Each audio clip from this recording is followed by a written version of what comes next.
उभारून तुम्ही कार्यरत राहिलात व ओरिजिनल राष्ट्रवादी काँग्रेस पार्टीमध्ये.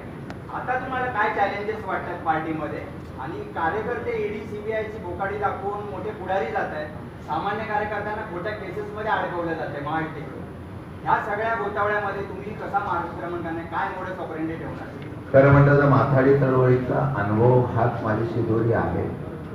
संघटना चळवळीच्या माध्यमातून संघटना मजबूत कशी बांधायची याचा चळवळीचा असलेला अनुभव लक्षात घेऊन पवार साहेबांच्या मार्गदर्शनाखाली हा पक्ष, नेतृत्वाच्या मार्गदर्शनाखाली पक्ष, सक्षम कार्यकर्त्यांच्या मार्गदर्शनाखाली हा पक्ष बांधत असताना मी ग्रासरूटवर जाऊन काम करणार आहे. ग्रासरूटवर जाऊन काम केल्यानंतर संघटना चांगली बांधली जाईल याचा मला विश्वास आहे. दुसरा विषय तो आहे की आता पुढे आव्हानं किंवा पार्टीची काही प्रश्न तुम्ही विचारले.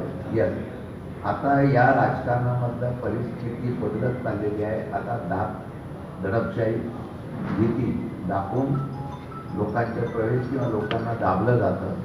माझं मत आहे की याच्या विरोधामध्ये जनशोक उभा करणं आणि याच्या विरोधामध्ये लोकांची भावना प्रेरित करणं, त्यांना उत्तेजित करणं हे काम आमचं असेल.